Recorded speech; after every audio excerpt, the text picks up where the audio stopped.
Hello everyone. आज हम discuss करेंगे fundamental of partnership firm. 12th class का पार्ट ए का टॉपिक है ये। इसमें आज हम इसका थ्योरी पोर्शन डिस्कस करेंगे। उसमें हम देखेंगे पार्टनरशिप फर्म क्या होती है, पार्टनर्स क्या होते हैं, पार्टनर्स के राइट्स क्या होते हैं, क्या एग्रीमेंट होता है उनके बीच में, क्या क्या टर्म्स है जो हम यूज़ करते हैं, रूल रेगुलेशन क्या फॉलो होते हैं एक पार्टनरशिप फर्म में। सबसे पहले हमें ये पता होना चाहिए पार्टनरशिप फर्म होती क्या है।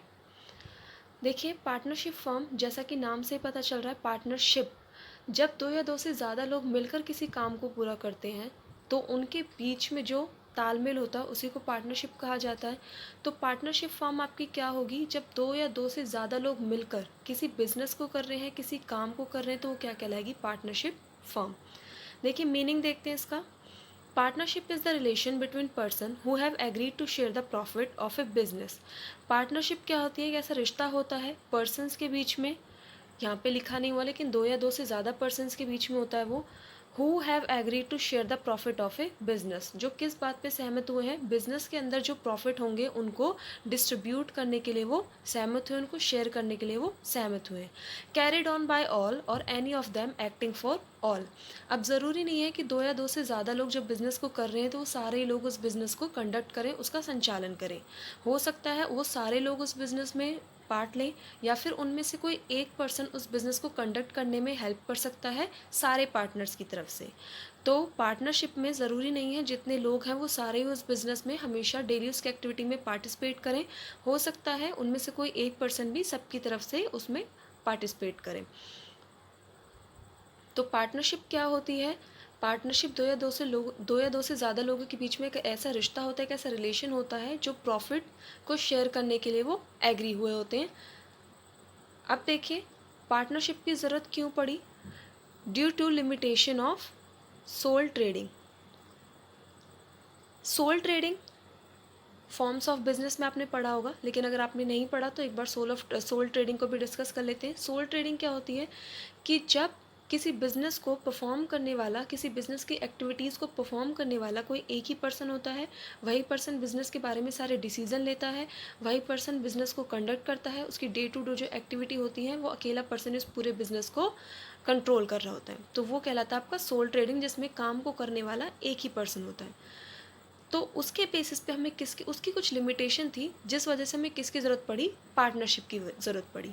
क्या क्या लिमिटेशन हो सकती हैं सोल ट्रेडिंग की, जैसे सोल ट्रेडिंग में एक अकेला पर्सन है तो उसके पास कैपिटल भी लिमिटेड होगी, वो अकेला पर्सन है तो रिस्क लेने में भी थोड़ा सा पीछे हटेगा, तो उसकी रिस्क लेने की जो कैपेसिटी है वो भी लिमिटेड होती है। उसके अंदर स्किल्स भी लिमिटेड, उसके अंदर स्किल्स भी लिमिटेड होती है। एक पर्सन, वो ज़रूरी तो नहीं है हर एरिया में, हर क्राइटेरिया में वो परफेक्ट बैठता हो सकता है एक पर्सन को कुछ नॉलेज हो, दूसरे पर्सन को कुछ और नॉलेज हो। तो स्किल्स की जो लिमिटेशन है उसकी वजह से भी किसकी ज़रूरत पड़ी थी, पार्टनरशिप की। अब देखिए कैरेक्टरिस्टिक्स क्या होते हैं, नेचर क्या होता है पार्टनरशिप का। टू और मोर पर्सन, पार्टनरशिप में क्या होते हैं, दो लोग होते हैं या दो से ज़्यादा लोग होते हैं, तभी उनके बीच में, दो या दो से ज़्यादा लोग जब किसी बिज़नेस को करेंगे तभी वो क्या कहलाएगी, पार्टनरशिप। एग्रीमेंट, जो लोग होते हैं उनके बीच में क्या होता है, बिज़नेस को कंडक्ट करने के लिए, बिज़नेस को कंट्रोल करने के लिए, रूल्स टर्म कंडीशन लिखने के लिए उनके बीच में एक एग्रीमेंट होता है। Existence of business and profit motive, ऐसा नहीं है कि दो पर्सन ने कोई एग्रीमेंट कर लिया और ये कह दिया कि वो पार्टनरशिप फर्म है, नहीं। एक्चुअल में जिस चीज़ के लिए उन्होंने एग्रीमेंट किया है वो बिज़नेस उनका एक्चुअल में होना चाहिए, उसकी फिजिकल एग्जिस्टेंस होनी चाहिए बिज़नेस की, और बिज़नेस का मोटिव क्या होना चाहिए, प्रॉफिट कमाना। नेक्स्ट पॉइंट है आपका शेयरिंग ऑफ प्रॉफिट। वो क्या करते हैं पार्टनरशिप के अंदर, प्रॉफिट्स को शेयर करने के लिए वो एग्री हुए होते हैं। Relationship of principal and agent, जो पार्टनर्स होते हैं उनके बीच में रिलेशन कैसा होता है, प्रिंसिपल और एजेंट का। मीन्स एक पर्सन है वो किसी काम को करने के लिए, किसी काम के लिए या किसी रिस्पॉन्सिबिलिटी के लिए दूसरे पार्टनर के लिए दूसरे पार्टनर के लिए अकाउंटेबल भी होगा, और दूसरे पार्टनर से वो किसी भी चीज़ के बारे में, किसी भी जो उन्होंने वर्क किया है, जो उनकी एक्टिविटी हुई है, उसके लिए कोई भी उससे जवाब मांग सकता है। तो दोनों पार्टनर्स होते हैं उनके बीच में रिलेशन कैसा होता है, प्रिंसिपल और एजेंट का। एक पर्सन दूसरे पर्सन को जो भी काम उसने किया है उसको, उसका जवाब देने के लिए अकाउंटेबल रहेगा, और दूसरा पर्सन उससे कोई भी चीज़ पूछ सकता है बिजनेस से related. Business carried on by all और any of them acting for all, या आपने इसके मीनिंग में भी पढ़ा था। बिजनेस क्या है? बिजनेस सारे पर्सन्स है, जो सारे पार्टनर्स हैं उनके द्वारा भी चलाया जा सकता है, या फिर उनमें से किसी एक पर्सन की तरफ से, उनमें से कोई एक पर्सन सबकी तरफ से उस बिज़नेस को भी कंडक्ट कर सकता है, उसकी डे टू डे एक्टिविटी में पार्टिसिपेट कर सकता है।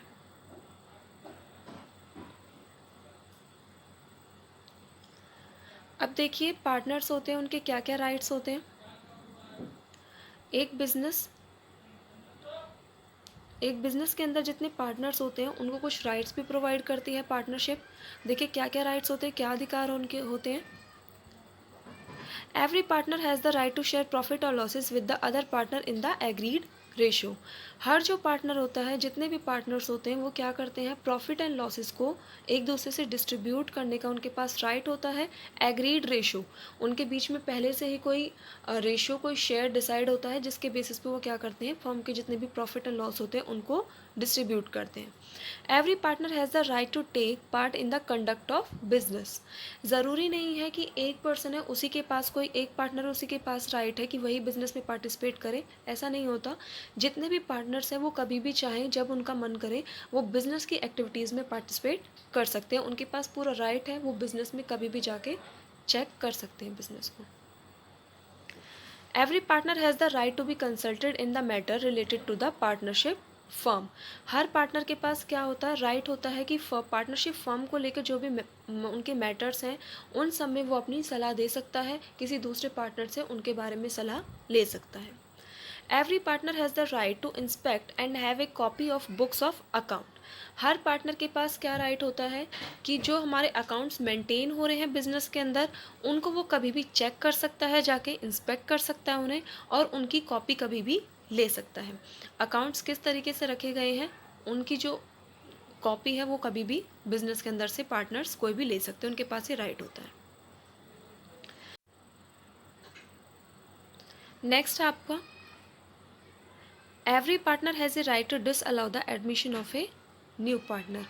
अब पहले से ही जो पार्टनर है, अगर उनमें से कोई एक पार्टनर ये चाहता है कि किसी नए पर्सन को बिज़नेस के अंदर एडमिट करें, उसको नए बिज़नेस के अंदर लाना चाहते हैं, लेकिन दूसरा पार्टनर वो उस चीज़ पे एग्री नहीं करता, तो उसके पास पूरा राइट है कि वो नए पार्टनर के एडमिशन को कैंसिल कर सकता है, डिसअलाउ कर सकता है। Every partner is the joint owner of the partnership property. Partnership firm के अंदर हमारी जितनी भी प्रॉपर्टीज़ होती है, हमारी असेट्स होती हैं, असेट्स होती हैं, जो बिल्डिंग्स होती हैं, मशीन्स होती हैं, मतलब फर्म की जितनी भी प्रॉपर्टीज़ हैं उनका वो जॉइंट ओनर होता है, उसका पूरा अधिकार होता है बिजनेस की प्रॉपर्टीज़ पर, हर पार्टनर का। If a partner has given loan to the firm, he has a right to receive interest at the agreed rate. अगर किसी पार्टनर ने फर्म को लोन दिया हुआ है, तो उसने जो लोन दिया हुआ है उसके ऊपर उसका पूरा राइट है कि वो उस पर ब्याज चार्ज करे, इंटरेस्ट रिसीव करे। एग्रीड रेशो जो उन्होंने अपना एग्रीड रेट जो उन्होंने अपना रेट ऑफ इंटरेस्ट अपना फिक्स कर रखा है पहले, उस रेट पर वो कब बिजनेस से, फर्म से इंटरेस्ट चार्ज कर सकता है अपने लोन के ऊपर। If a partner incurs expense and make payment on behalf of firm, he has right to be indemnified by the firm. अगर कोई पार्टनर क्या करता है, फर्म की तरफ से कोई पेमेंट करता है, किसी अदर फर्म की तरफ से किसी भी तरह का कोई खर्चा करता है, कोई पेमेंट करता है, तो उसको पूरा राइट है कि वो उस खर्चे को कहाँ से पूरा करे, फर्म के प्रॉफिट से पूरा करे, फर्म से वो उसको ले सकता है। Every partner has a right to retire from the firm after giving a proper notice. अगर किसी पार्टनर को लगता है कि वो अब बिज़नेस आगे कंटिन्यू नहीं कर पाएगा, उसमें वो सर्वाइव नहीं कर पाएगा बिज़नेस में, तो वो कभी भी फर्म से रिटायर हो सकता है एक प्रॉपर नोटिस देके। नेक्स्ट टॉपिक है पार्टनरशिप डीड। पार्टनरशिप डीड क्या होता है, जब दो या दो से ज़्यादा लोग एक जगह काम कर रहे होते हैं, तो ज़रूरी नहीं उनके बीच में सारी जो चीज़ें वो स्मूथली चलती रहें। हो सकता है किसी चीज़ को लेकर किसी बात पे उनके बीच में कोई डिस्प्यूट हो जाए, कोई मिसअंडरस्टैंडिंग हो जाए, तो उन सारी चीज़ों को कि उनके बीच में पहले क्या डिसाइड हुआ था, क्या टर्म्स उन्होंने रखी थी, क्या कंडीशन उन्होंने रखी थी, क्या उनके बीच में क्या उनके राइट्स हैं, क्या उनकी ड्यूटीज़ हैं, इन सब को जब एक रिटर्न फॉर्म में लिख दिया जाता है, एक रिटर्न डॉक्यूमेंट पे लिख दिया जाता है, तो वो क्या कहलाता है, partnership deed. Partnership deed is an agreement between the partners of a firm. Partnership deed क्या होता है? एक ऐसा समझौता होता है फर्म के जितने भी पार्टनर्स होते हैं उनके बीच में, that outlines the right and duties of partners to operate the business. Business को चलाने के लिए पार्टनर्स के पास क्या क्या अधिकार हैं, उनके क्या क्या कर्तव्य हैं, एक दूसरे के प्रति उनके क्या कर्तव्य हैं और फर्म के प्रति उनके क्या कर्तव्य हैं, वो सारे क्या होते हैं उस एग्रीमेंट के अंदर लिखे होते हैं। A written document which contain the terms of partnership is called partnership deed. तो क्या होता है पार्टनरशिप डीड? एक ऐसा रिटर्न डॉक्यूमेंट जिसके अंदर पार्टनरशिप की जो भी शर्तें होती हैं, जो टर्म्स एंड कंडीशन होती हैं, वो सारी लिखी होती हैं, रिटर्न में होता है ये, तो इसको क्या कहते हैं? Partnership deed. It is also called article of partnership. इसको किस किस नाम से जाना जाता है? Partnership agreement, partnership deed and articles of partnership. अब देखिए वैसे ज़रूरी नहीं है कि जो पार्टनरशिप डीड है वो आपका रिटर्न में ही हो, ये ओरल में भी हो सकता है, रिटर्न में भी हो सकता है, ऐसा कोई मैंडेटरी नहीं है कि पार्टनरशिप डीड रिटर्न में ही हो। लेकिन क्योंकि रिटर्न में जो चीज़ होती है उसमें ज़्यादा सेफ्टी होती है, ज़्यादा सिक्योर होता है, इसलिए पार्टनरशिप डीड को नॉर्मली अब रिटर्न में ही रखा जाता है। अब देखिए कंटेंट क्या होता है पार्टनरशिप डीड का। पार्टनरशिप डीड के अंदर क्या क्या चीज़ें हैं जो इंक्लूड होती हैं, क्या क्या चीज़ें हैं जो लिखी हुई होती हैं। Name and address of the firm, firm का क्या नाम है हमारी का, फर्म का एड्रेस क्या है, कहाँ पे जो बिजनेस है वो इस्टेब्लिश हुआ है, वो सारी चीज़ें किसके अंदर लिखी होती है? पार्टनरशिप डीड के। Name and address of partners, एक फर्म के अंदर कितने पार्टनर्स हैं उन सबके नाम लिखे होते हैं, एड्रेस वो जहाँ रह रहे हैं पार्टनर्स उन सबके एड्रेस लिखे होते हैं इसके अंदर। Types and nature of business, business हमारा किस टाइप का है, नेचर क्या है बिजनेस का, मैन्युफैक्चरिंग कंपनी हमारी, ट्रेडिंग कंपनी है, किस तरह का हम बिजनेस कर रहे हैं, उसका टाइप, उसका नेचर सब लिखा होता है उस पार्टनरशिप डीड के अंदर। Amount of capital contributed by each partner, प्रत्येक पार्टनर ने कितना कितना पैसा लगाया हुआ है बिजनेस के अंदर, कितनी कैपिटल उन्होंने कंट्रीब्यूट की हुई है, वो सारा अमाउंट किसके अंदर लिखा होता है? पार्टनरशिप डीड के अंदर। कि जितने भी पर्सन है उस पर्सन ने एक पार्टनर ने कितनी कैपिटल लगाई है फर्म के अंदर, दूसरे पार्टनर ने कितनी कैपिटल लगाई है फर्म के अंदर, ये सारा किस में लिखा होता है? पार्टनरशिप डीड में। इंटरेस्ट ऑन कैपिटल, जो उन्होंने पैसा लगाया है, कैपिटल लगाई हुई है, वो फर्म के लिए लाइबिलिटी बन जाती है, तो फर्म को उसके ऊपर इंटरेस्ट पे करना पड़ेगा। तो किस रेट से वो उसके ऊपर इंटरेस्ट पे करेगी, ये सारी रेट ऑफ इंटरेस्ट भी किसके अंदर लिखी होती है? पार्टनरशिप डीड के अंदर। ड्राइंग्स, ड्राइंग्स आपकी क्या होती है? जो पर्सनल यूज़ के लिए पार्टनर्स फर्म से अपने पैसे निकालते हैं या फर्म की जो प्रॉपर्टीज़ है उनको यूज़ करते हैं, वो कहलाती है ड्राइंग्स। तो ड्राइंग पर्सन क्या लिमिट होगी, कितनी वो ड्राइंग्स कर सकते हैं बिजनेस के अंदर से, ये सारे भी किसके अंदर लिखी होती है? पार्टनरशिप डीड के अंदर। इंटरेस्ट ऑन ड्राइंग, ड्राइंग के ऊपर क्या इंटरेस्ट है जो पार्टनर्स पे करेंगे फर्म को, वो भी लिखा होता है पार्टनरशिप डीड के अंदर। प्रॉफिट, नेक्स्ट पॉइंट है आपका profit sharing ratio. Profit sharing ratio, किस रेशो में वो अपने प्रॉफिट्स एंड लॉस को जो उनके फर्म के प्रॉफिट या लॉस हैं उनको वो शेयर करेंगे। नेक्स्ट है सैलरी, अगर कोई पार्टनर फर्म के अंदर वर्क करता है तो उसको कितनी सैलरी पे की जाएगी, ये भी किसके अंदर लिखी होती है? पार्टनरशिप डीड के अंदर। नेक्स्ट है गुडविल, जब कोई नया पार्टनर फर्म के अंदर एडमिट होता है, एडमिशन लिया जाता है किसी नए पार्टनर का, या फिर किसी जो पुराना एग्जिस्टिंग पार्टनर आपका वो रिटायर होता है, तो उस टाइम पे गुडविल को वैल्यू करने के लिए हम कौन सा मेथड यूज़ करेंगे, ये भी किस में लिखा होता है? हमारा पार्टनरशिप डीड में।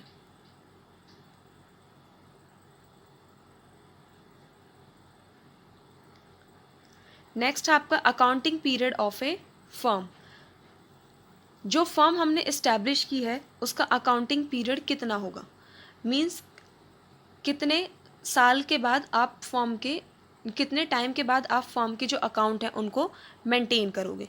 नॉर्मली 1 साल का टाइम पीरियड होता है, फाइनेंशियल ईयर होता है 1 अप्रैल टू 31 मार्च, वही पीरियड है जो हम फॉलो करते हैं। लेकिन अलग अलग फर्म्स का अलग अलग भी हो सकता है, कोई हाफ ईयरली भी रख सकता है, कोई क्वार्टरली भी रख सकता है। तो अकाउंटिंग पीरियड फर्म का क्या होगा, ये सब भी किस में लिखा होता है? पार्टनरशिप डीड में। Method of recording of accounts, accounts को मेंटेन करने के लिए हम कौन सा मेथड यूज़ करेंगे, ये भी हमारा किस में लिखा होता है? पार्टनरशिप डीड में। ऑडिटिंग, फर्म्स के जो अकाउंट्स होंगे उन सब की लास्ट में ऑडिटिंग, ऑडिटिंग का मतलब होता है उनको चेक कराना टाइम पे कि वो प्रॉपर तरीके से मेंटेन रखे गए हैं नहीं रखे गए हैं, तो उनकी ऑडिटिंग कराई जाएगी ईयर के एंड में। तो वो सब भी पार्टनरशिप डीड के अंदर लिखा होता है कि ऑडिटिंग कराना मैंडेटरी है या नहीं है। Date of commencement of business, business कब हमारा स्टार्ट हुआ है, किस डेट को बिजनेस स्टार्ट हुआ है, कमेंसमेंट कब हुई है बिजनेस की, वो डेट भी किसके अंदर लिखी होती है? पार्टनरशिप डीड के अंदर। ड्यूरेशन ऑफ बिजनेस, बिजनेस हमने कितने सालों के लिए इस्टेब्लिश किया है। ज़रूरी नहीं है कि एक बिजनेस जब हमने स्टार्ट कर दिया तो वो हमारा लाइफ टाइम तक चलता रहे। कई बार हम कुछ स्पेसिफिक पीरियड के लिए भी अपने बिजनेस को स्टैब्लिश कर सकते हैं। तो अगर ऐसी कोई लिमिटेशन है कि हमने कुछ लिमिटेड पीरियड के लिए, कुछ लिमिटेड टाइम के लिए अपने बिजनेस को स्टैब्लिश किया है, तो उसकी ड्यूरेशन भी हमें पार्टनरशिप डीड के अंदर लिखनी होगी कि हमारा बिजनेस 6 साल के लिए है, 5 साल के लिए, 10 साल के लिए, इस तरीके से जो भी ड्यूरेशन है वो उसकी हमें लिखनी पड़ेगी। नेक्स्ट पॉइंट है आपका गार्डनर वर्सेस मूरे रूल। गार्डनर वर्सेस मूरे का रूल देखिए क्या कहता है कि जब आपके पास जितने पार्टनर्स हैं उनमें से अगर कोई एक पार्टनर इंसॉल्वेंट हो जाता है, मींस दिवालिया हो जाता है, उसके पास अब कोई कैपिटल नहीं है, कोई पैसा नहीं है फर्म के अंदर लगाने के लिए या अपनी लाइबिलिटीज़ को पे करने के लिए, अपने एक्सपेंस को पे करने के लिए, तो उस सिचुएशन में जो आपके रिमेनिंग पार्टनर्स हैं, जो सॉल्वेंट पार्टनर है, ये फर्म के लिए कैपिटल लॉस होता है। तो उसको वो अपनी जिस डेट को अदर जो पार्टनर है वो इंसॉल्वेंट हुआ है, उस डेट को जो सॉल्वेंट पार्टनर है उनकी बैलेंस शीट के अंदर जो कैपिटल शो हो रही है उस रेशो में वो उस लॉस को बियर करेंगे। मान लीजिए अगर ए बी सी 3 पार्टनर हैं, उनमें से मान लीजिए जो सी आपका पार्टनर है वो इंसॉल्वेंट हो गया, वो अब फर्म में पैसा लगाने की कैपेसिटी में नहीं है, कैपेबल नहीं है, और ए और बी जो पार्टनर है उस डेट को उनकी कैपिटल अगर बिजनेस के अंदर 2 लाख एंड 1 लाख है तो उनका कैपिटल का रेशो क्या हुआ 2:1। तो सी का जो भी लॉस फर्म को हुआ है ये कैपिटल लॉस है और उस लॉस को वो किस रेशो में बियर करेंगे 2:1 में। तो ये रूल अगर हमारी फर्म के अंदर एप्लीकेबल होगा या नहीं होगा ये किस में लिखा होगा पार्टनरशिप डीड के अंदर। सेटलमेंट ऑफ डिस्प्यूट, जो झगड़े होंगे उनको जो अगर उनका कोई झगड़ा हो जाता है किसी मैटर को लेकर, उनकी आपसी जो सहमति वो नहीं हो पाती, तो उसका वो सेटलमेंट कैसे करेंगे, म्यूचुअल अंडरस्टैंडिंग से करेंगे या फिर वो लॉ का सहारा लेंगे, वो सब भी किस में लिखा होता है पार्टनरशिप डीड के अंदर। Rules followed on admission and retirement of A partner, जब किसी नए पार्टनर को फर्म के अंदर एडमिट किया जाता है या फिर कोई पुराना पार्टनर रिटायर होता है फर्म के अंदर से, तो उस टाइम पे क्या क्या रूल्स है जो फॉलो होंगे, क्या रूल्स रेगुलेशन है जिनको हमें फॉलो करना पड़ेगा, ये सारे किसके अंदर लिखे होते हैं पार्टनरशिप डीड के अंदर। इसके अलावा एक फर्म टू फर्म डिपेंड करता है, वो कुछ और चीज़ें भी हैं जो पार्टनरशिप डीड के अंदर इंक्लूड कर सकती है। नॉर्मली यही सारी चीज़ें होती हैं जो हर फर्म में पार्टनरशिप डीड के अंदर इंक्लूड की जाती हैं। नेक्स्ट आपका importance of partnership deed. Partnership deed partnership firm के लिए इतना इंपॉर्टेंट क्यों है, देखिए क्या रीज़न है इसके। It regulate the rights duties and responsibility of each partner. ये क्या बताता है, हर पार्टनर्स के जितने भी पार्टनर है फॉर्म के अंदर उनके क्या राइट्स होंगी, क्या ड्यूटीज़ होंगी, क्या रिस्पॉन्सिबिलिटी होंगी, उनके एक दूसरे के प्रति क्या करते हुए होंगे, हर पार्टनर के पास क्या राइट है, क्या अधिकार है, सारी चीज़ें पार्टनरशिप डीड के अंदर लिखी होती हैं। तो इसलिए एक फॉर्म को स्मूथली कंडक्ट करने के लिए, स्मूथली उसको रन करने के लिए पार्टनरशिप डीड की ज़रूरत पड़ती है पार्टनर्स को, ताकि पता हो उनकी रिस्पॉन्सिबिलिटी क्या है, उनके बीच कोई डिस्प्यूट ना हो। It has been avoid misunderstanding among the partners. अब कोई चीज़ रिटर्न में होती है तो उनके बीच में अगर कोई मिसअंडरस्टैंडिंग हो भी जाती है, कोई कन्फ्यूजन हो भी जाती है, तो वो क्या हो सकती है, उस डीड को देखकर वो दूर की जा सकती है। तो पार्टनर्स के बीच में अगर कोई मिसअंडरस्टैंडिंग क्रिएट होती है तो पार्टनरशिप डीड के थ्रू वो दूर की जा सकती है। Help in settlement the dispute among the partners easily, अगर पार्टनर्स के बीच में कोई डिस्प्यूट हो जाता है, कोई झगड़ा हो जाता है, तो उसको ईजिली सेटल किया जा सकता है, उसको ईजिली दूर किया जा सकता है, क्योंकि उसके अंदर पार्टनरशिप डीड के अंदर सारी चीज़ें रिटर्न में होती है, टर्म्स एंड कंडीशन सब कुछ रिटर्न में लिखा होता है। तो कोई कन्फ्यूज़न अगर हो जाती है तो उसको ईजिली सॉल्व किया जा सकता है। नेक्स्ट है आपका rules applicable in absence of partnership deed. अगर किसी पार्टनर्स के बीच में पार्टनरशिप डीड नहीं होता, अभी बताया था कि पार्टनरशिप डीड ओरल में भी हो सकता है, रिटर्न में भी हो सकता है, तो अगर किसी पार्टनरशिप फॉर्म में जो पार्टनरशिप डीड है वो हमारा एप्लीकेबल नहीं है, उन्होंने नहीं बनाया हुआ पार्टनरशिप डीड, तो उस टाइम पे हमारा क्या होता है, Indian partnership act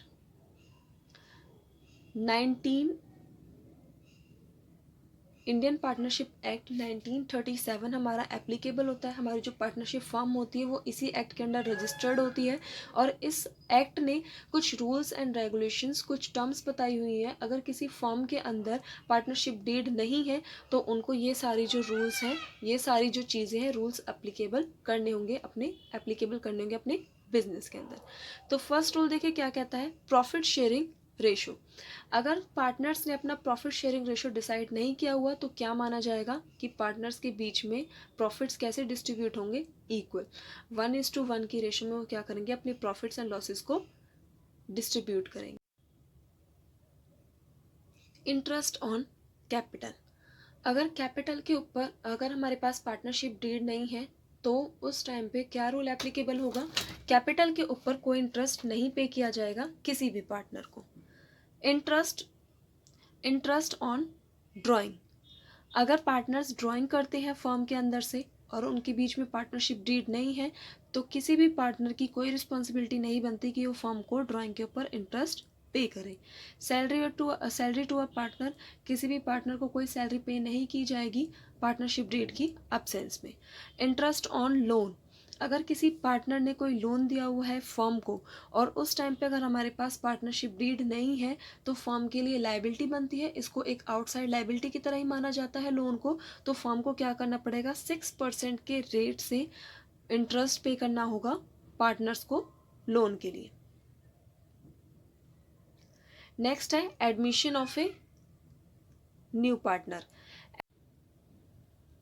next point है admission of a new partner. किसी भी नए पार्टनर को तब तक एडमिशन नहीं दिया जा सकता फॉर्म के अंदर तब तक जितने भी पुराने पार्टनर्स हैं उन सब की म्यूचुअल अंडरस्टैंडिंग, म्यूचुअल सहमति ना हो। जितने भी पार्टनर्स हैं उन सब की सहमति होगी तभी किसी नए पार्टनर को एडमिट किया जा सकता है फॉर्म के अंदर। Each partner can take part in the business activities, हर पार्टनर के पास क्या राइट होता है कि वो बिज़नेस की जितनी भी एक्टिविटीज़ हैं उन सब के अंदर वो पार्टिसिपेट कर सकता है, उनमें पार्ट ले सकता है, कभी भी फर्म के संचालन में वो अपनी भागीदारी दिखा सकता है। Each partner can inspect the accounts of business and take copy of the same, हर पार्टनर के पास ये राइट होता है कि बिजनेस के जो अकाउंट मेंटेन हो रहे हैं उन सबको वो कभी भी चेक कर सकता है, उन सबको और उसके पास ये राइट भी होता है कि जो अकाउंट्स मेंटेन हो रहे हैं बिजनेस के अंदर उनकी वो कॉपी भी ले सकता है। कोई भी अदर पार्टनर उसको मना नहीं कर सकता, ना इंस्पेक्ट करने से और ना ही कॉपी लेने से। तो पार्टनर्स के पास ये राइट होते हैं कि वो बिजनेस की एक्टिविटी में कभी भी पार्टिसिपेट कर सकते हैं और बिजनेस में कभी भी वो अकाउंट्स को इंस्पेक्ट कर सकते हैं और उनकी कॉपी ले सकते हैं। थ्योरी पोर्शन आपका कंप्लीट हो गया है फंडामेंटल ऑफ पार्टनरशिप का। आई होप आप सबको समझ आ गया होगा। Thank you.